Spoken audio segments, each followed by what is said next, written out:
This is Pen Dust Radio. Welcome, all you literati, you lovers of words and tales, you who need a break in your hurried, harried lives. We have a salve for your soul with stories imaginative and original. Short stories, riveting fiction, and wildly creative nonfiction. Pen Dust Radio. Definitely not the same old story. Please visit us at pendustradio.com. This podcast is a production of Rivercliff Books and Media. We publish literary fiction and creative nonfiction. Learn more at rivercliffbooks.com.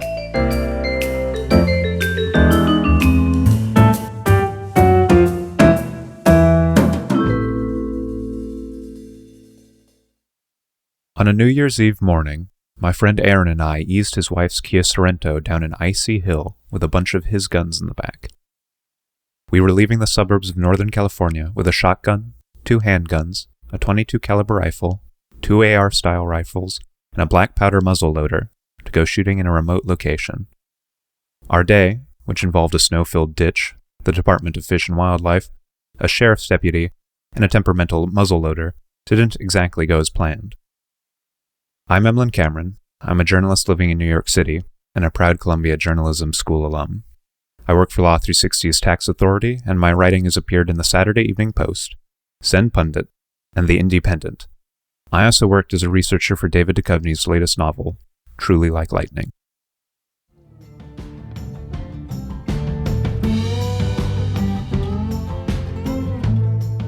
Misfire by Emlyn Cameron.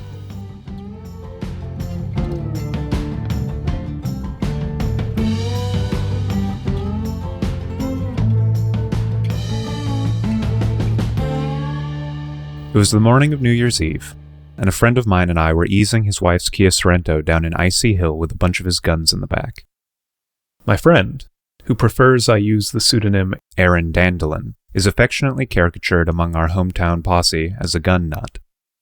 When he married his high school girlfriend, his bachelor party was a gaggle of our friends traveling into the Reno desert by RV to grill kebabs and fire some of his weapons into the hillside, including a black powder rifle, which he was now offering to give me, should I like it. So we'd left suburbia with a shotgun, 2 handguns, a .22 caliber rifle, 2 AR-style rifles, and the black powder muzzleloader to try them out.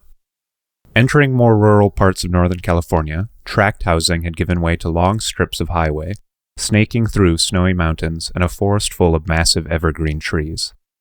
The trees we'd passed were almost eerie, so stark against the snow on the ground and so still, like terracotta soldiers at silent attention in the fog, but for the occasional rustle of falling flakes.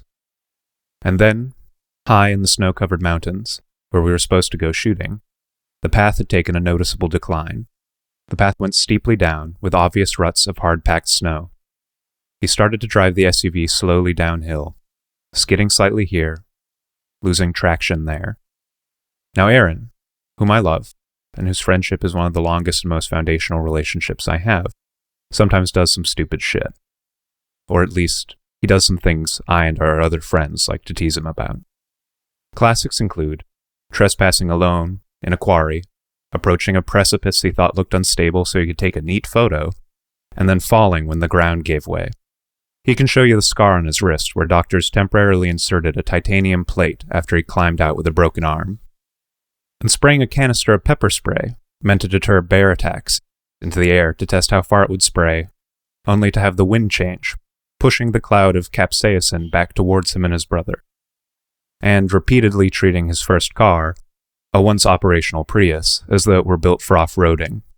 It was destroyed one day after being run off the road by another vehicle in the hills.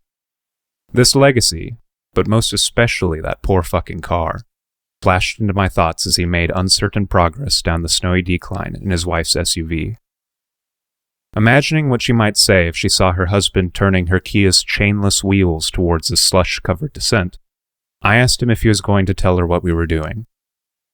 If everything goes fine and we don't have to get towed out, he said, then I'll tell her. You realize if we have to get her SUV towed out, you have to tell her anyway, right? I asked. He laughed. Yeah. Down the slope, and at a bend that came into view, we'd see a Jeep, a pickup truck with large tires, and another SUV. The SUV and Jeep were on either side of the truck, which was sunk lopsidedly into a snowdrift on the right side of the turn. We drove down and saw 3 men and a woman together, figuring out how to extricate the trapped pickup. "I'm going to see if we can just get by without going into the ditch on the other side," Aaron said. Shortly thereafter, we slid into the ditch on the other side. One of the men approached us. He told us the road only got worse from there, and after they got the pickup out, they'd use the winch to drag us free, after which we could turn around. I felt a little self-conscious. Their vehicles, with big tires or winches, were obviously more practical than ours, whose only modification was a series of pop culture bumper stickers, and they were all outfitted in hardy coats with good, tough boots, and they seemed like experienced outdoorsmen. Aaron and I were just gangly 20-somethings caught in a snowdrift, he in his blue flannel glasses, and I in my father's old Pacol cap and a denim jacket over my grad school sweatshirt. I think I probably kept the jacket tightly closed, hoping they wouldn't see and sneer at the name of the school on my chest, which was conspicuously Big City. Aaron and I got out of the SUV and watched these more rugged people shovel snow away from the pickup and prepare a winch to drag it part way out of the snow. "You guys from around here?" one of the guys asked. Some relief. Aaron and I had grown up only an hour and a half away or so. "I am," Aaron said. "My friend's from New York." Betrayed, I thought. The owner of the pickup truck walked over to the Kia and shoveled some snow away. "You're going to want to make a kind of berm," he said, patting some snow and removing other snow near the tires. "You got all-wheel drive?" I think so," Aaron said. The pickup owner and Aaron walked to the driver's seat, where the all-wheel drive button was obvious. "Try it now," the pickup owner said, after the all-wheel drive was activated. Aaron got in and spun the wheels again, but with slightly more grip. "He didn't have his all-wheel drive on," the pickup owner announced to the others. I felt even more nakedly suburban, especially as I kept slipping slightly on the snow and ice in my treadless boots. Not long afterwards, the pickup was pulled from the snow and drove on to turn around. Then our new companions hauled the Kia free as well, and we likewise drove past the bend looking for a place to pull a U-turn. "Aw man, we're so close, only a few minutes away. I wish we'd just keep going, but I don't want to have to get towed again," Aaron said. I suggested we go back to a range we'd visited before, little more than a dirt field with old cardboard boxes, empty soda bottles, and some disused hardware to shoot.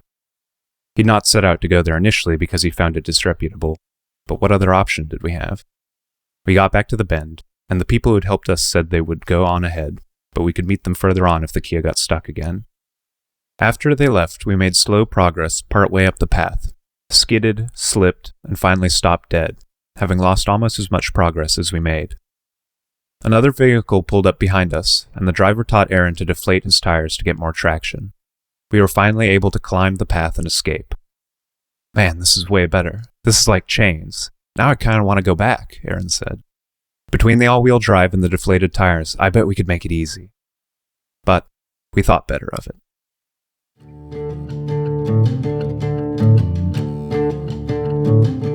We drove into town, got some fast food, reinflated his tires, and set off for the other range. When we finally arrived, after the setback in the mountains and the long second leg of our trip, it was mid-afternoon. This other range we went to is a field with some low hills trending upward into which you can shoot from concrete picnic tables. To get to it, you turn left, leaving the road at a small sign that is painted to look like a Gadsden flag, with a sniper rifle painted below the motto, "Don't tread on me." People go there to shoot, either at debris already on the field, or they bring their own to place on the field. To add things to the field, they shout "ceasefire," and when everyone seems to agree not to keep shooting, or at least one hopes they have all agreed, people walk out into the field to arrange what they want to shoot at, sometimes affixing targets to the items on the range. On New Year's Eve, there was on the field what looked to be an old water heater, and some trash of varying sizes, including the translucent blue reservoir of a water cooler at which to shoot. The field was mostly dirt, and the only thing which seemed likely to grow was the amount of spent cartridges and scattered junk. At the end opposite of the field were trucks, cars, SUVs, and vans, pulled up near the benches so that their trunks faced the field. We reversed the Kia up to the range. Aaron opened the trunk, and placed various gun cases on the picnic table. He unwrapped a blanket wound around the muzzleloader and laid it on the table. A man at the next table took an interest and asked him about it, mentioning the octagonal barrel. "Oh yeah, it's an old 50 cal muzzleloader," Aaron said. Aaron turned back to the trunk, from which he produced a small mustard-colored satchel. He placed this on the table and pulled from it a plastic tub of gunpowder, a small box of tiny round cloths, a wooden knob with a thin tube on the bottom, and two small brass contraptions. One was shaped a bit like an airbrush for painting, and the other like a condiment bottle. He explained that the airbrush-like object was a small hollow tube into which powder could be poured using the brass condiment bottle, which worked like a funnel. The little brass airbrush thing had a sliding measure at the bottom, like a tire gauge, so that it could be adjusted to hold only as much powder as you wanted. Then you tipped the airbrush-like measuring tube, full of powder, into the open end of the black powder rifle's gun barrel, after which you stuffed in one of the tiny circular cloths called patches, on top of which was a lead ball. After that, you used the tube on the bottom of the wooden knob to push the cloth and lead ball further into the barrel, before ramming them all the way home with a rod you'd pull out from the bottom of the rifle. Then, one pulled back the flintlock-esque hammer on the side, added the percussion cap onto a little tube just beneath the hammer, and took aim. We did all that, noting that some extra patches stored in the rifle stock seemed to have grown some mold, and I took the rifle. I used it against my shoulder. I looked at the sights. I aimed the rifle at the water cooler reservoir like I was about to lay into a row of redcoats. "There's going to be a little kick, but not a lot," Aaron told me. I squeezed the trigger, and the hammer fell, and nothing happened. No flash, no bang, no dead redcoats, not even a water cooler with a flesh wound. There had been barely a pop from the percussion cap going off and failing to ignite the powder behind the lead ball. "Huh," Aaron said. "Here, let me put another percussion cap on." He pulled the hammer back, placed the cap on. "Okay." I took aim. I took a deep breath. I pulled the trigger without effect. Again. "Okay, just keep holding that. Give me a second," Aaron said. He walked off. Okay," I said, holding stock still. I had been told never to point a weapon at anything I didn't want to maim or destroy, and I intended to abide that rule. Eventually, I turned my head slightly to see what Aaron was doing. He was now rummaging in the items he'd brought that were behind me. I realized the man who had asked Aaron about the rifle was standing there with his phone pointed at me, apparently trying to take a video of the rifle going off. He looked disappointed and put his phone away. I looked back. The gun had dipped slightly. I felt mortified and snapped the barrel back up at the water cooler. Aaron still hadn't stepped back over. My arm started to ache from remaining extended with the rifle. It began to sag. I snapped it back up. It sagged. Back up. Finally, on the next decline, I asked if I could put it down. "What? Oh yeah, sure, whatever," Aaron said. I felt a momentary pang of agitation that I'd been standing as if awaiting the order to fire, worried about letting the weapon dip, for seemingly no reason, but found myself finally more relieved to be able to stop worrying about how I was holding it. He came back with matches and a pair of pliers. "Okay, we're going to do what we did when it wouldn't fire at my bachelor party," he said. I hadn't been there. I was in New York and saved my flight home and vacation to come back shortly after for a ceremony held in our hometown. But I'd heard the story.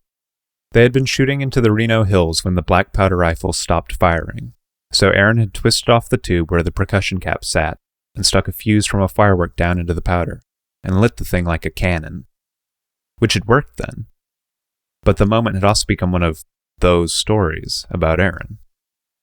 I was not keen on sticking a fuse into the black powder in the barrel and trying to sidestep the mechanism by which the thing was meant to fire. But Aaron removed the tube with the pliers, stuck the fuse in, hauled the rifle up to his shoulder, and asked me to do the honors with the match. I grimaced and lit the fuse, turning squeamishly away as it burnt down to the powder.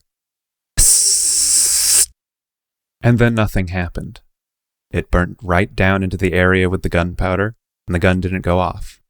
I turned back and stared for a moment, wondering if God would delay the explosion just long enough to give it some comic timing before it blew Aaron's fingers off. But the thing didn't explode either. "Huh?" Aaron said. "Okay."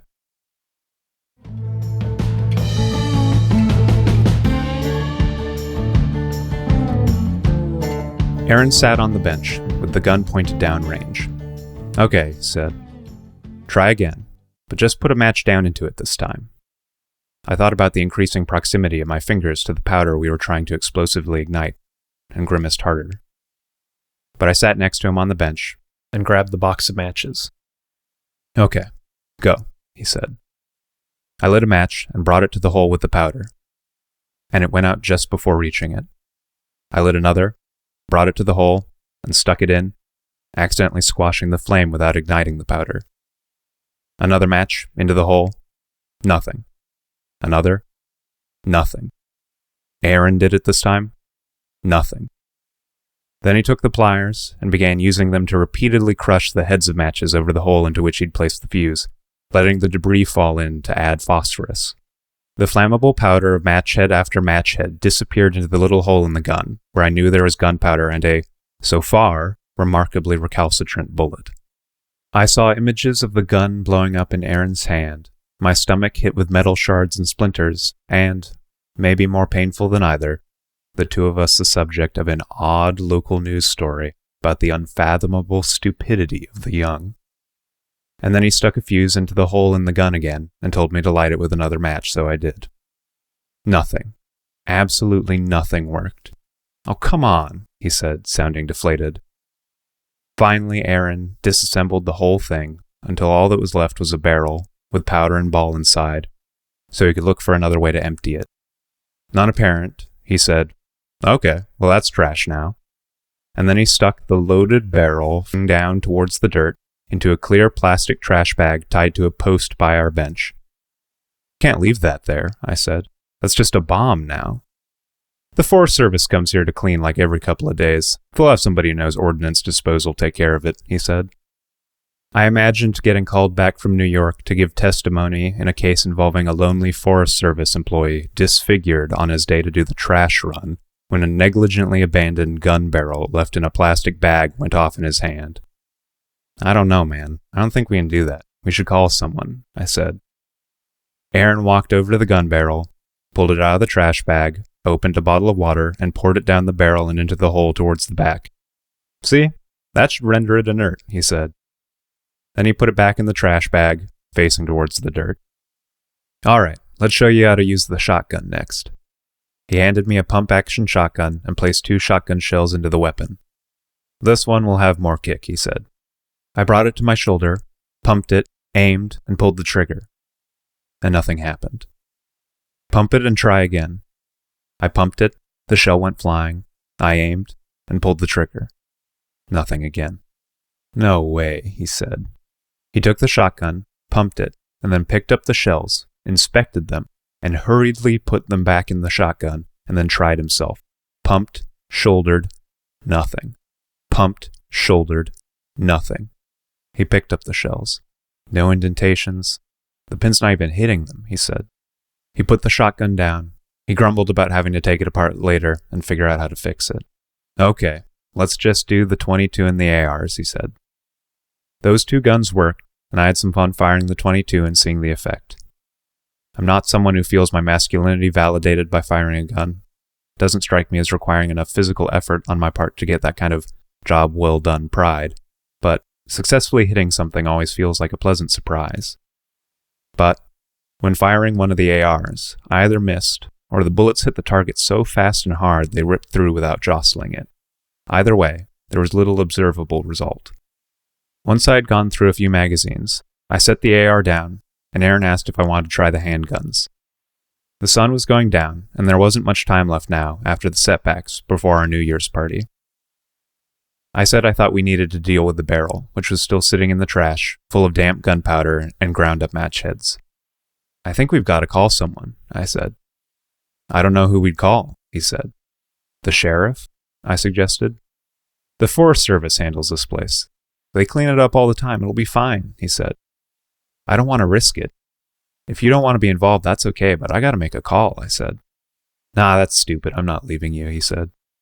"But if we do that, we got to drive somewhere with signal, because there's none here. And if we do that, we got to leave that thing here. I don't want it in the back of my car. So do you want to do that or shoot handguns? Because we don't have time for both." I weighed this briefly. "We should report it," I said. "All right," Aaron said, looking disappointed. Wait, why don't I just put it down range at that hill? He gestured into the range and went and grabbed the barrel from the trash bag. Someone might get hurt when they go out there, I posited. Nah, we'll shoot at it until we blow a hole in the side and blow it up, he replied. I said I was skeptical that was a good idea. Nah, come on, we'll blow a hole through it with armor-piercing rounds, Aaron said. I stared at Aaron for a moment. He had an optimistic grin on. Aaron has a wonderful, impish smile, a boy in love with chaos. Man, I don't think the answer is doing more stuff it wasn't designed for to get it to fire. Now he stared at me for a moment. Okay, I'm going to do this, but only because you have the moral high ground and I don't have a better argument. We packed up. But, he said, placing the barrel down, facing into the dirt near the trash bag, I'm not putting it in my car. Aaron didn't want it pointing out the rear while he drove if we were worried it might go off. We're leaving it here while we go get signal, he said. I mean, I'm making you do this. You can put it behind me, I said. He declined, and we left the barrel face down in the dirt by the trash while we drove away.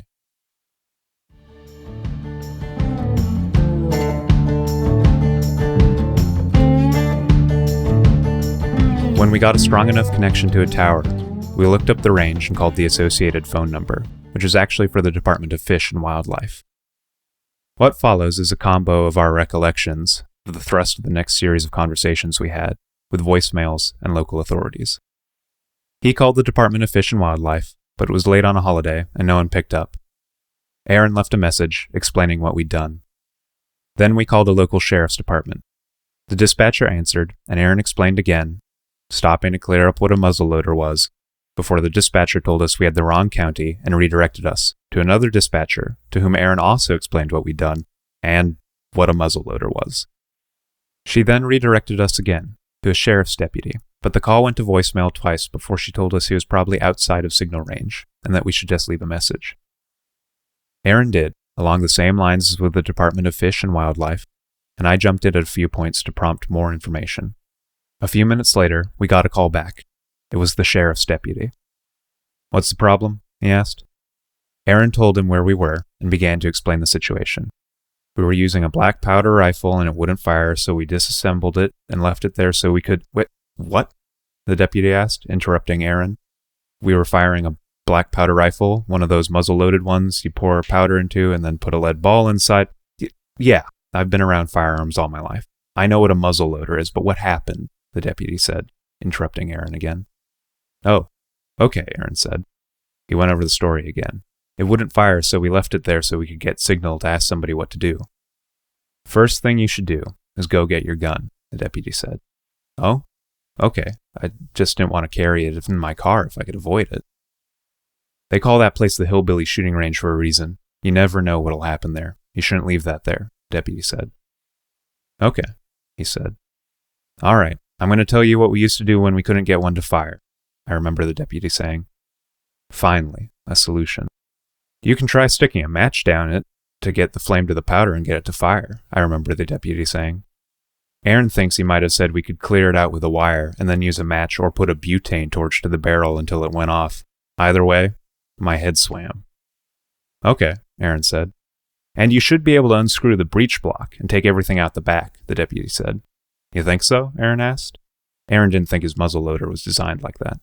Yeah, and if that doesn't work for liability reasons, I've got to tell you. But you have to do is take it to a gunsmith, the deputy said. Will that be safe in the back of my car? Aaron asked.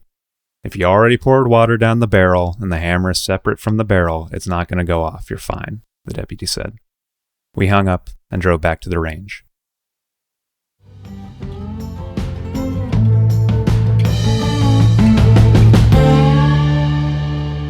It was night now, and there was one sedan, idling by the benches with its lights on, near the barrel. I stepped out and grabbed the barrel. Is that a barrel? Came a voice to my left. The man in the driver's seat of the sedan. He was a heavy man, in a hoodie, with a beard, sitting in his sedan with an AR lying diagonally across his chest and lap. Yeah, it's the barrel of a muzzleloader. We couldn't get to fire and we didn't know what to do with it, so we called the sheriff. Now we're taking it home, I said. Oh, okay. Yeah, you can't leave that here, the man said. Thanks, I replied. "Emlyn," Aaron said. "Stop talking to that guy. Get in the car." I did. "Sorry," he asked, I said. "I know, but when a guy with a rifle is sitting in his sedan at night at the hillbilly shooting range, don't talk to him." We sped home. Aaron placed the barrel so it faced down towards the floor of the Kia, but was resting next to my shoulder against my seat. I stared down at the back of the barrel. "Can I move this?" I asked. "It's not going to go off, jump up, and hit you," he said. "Plus, you said I could put it behind you, but whatever, just make sure it's angled down." I rearranged the barrel. "Are you going to take it to a gunsmith?" I asked. "Hell no," he said. "I'm going to stick it in a bucket of water or sand until I can drill into it to get at the ball and hope it doesn't blow up." He laughed. "Or maybe I can bury it in my backyard and someone can find it like an artifact someday." We zipped along. The barrel remained inert. He dropped it off at his house, and we arrived a little late to the party. After I'd flown home, Aaron sent me a message. The Department of Fish and Wildlife had called him back. They said they went looking for it when they went to pick up the trash but couldn't find it, he said. Fuck. They could have just left it there, I thought. That night, near midnight, I got another message. A harshly lit, up-close photo of the lead ball spiked on a screw attached to the ramrod. Aaron had bought that screw tip, called a bullet-pulling bit, for the ramrod, making it a kind of harpoon. Then he'd pushed it through the barrel, down to the soft ball, and, holding the barrel between his feet, drove the screw through the ball using a twisting motion and a hammer. Then he'd pulled out the speared ball. I don't know if I've got the heart to clean out all the corrosion in the barrel, he said. I guess this one's just a wall piece now. Aaron had his wall piece, and now I had another one of those stories.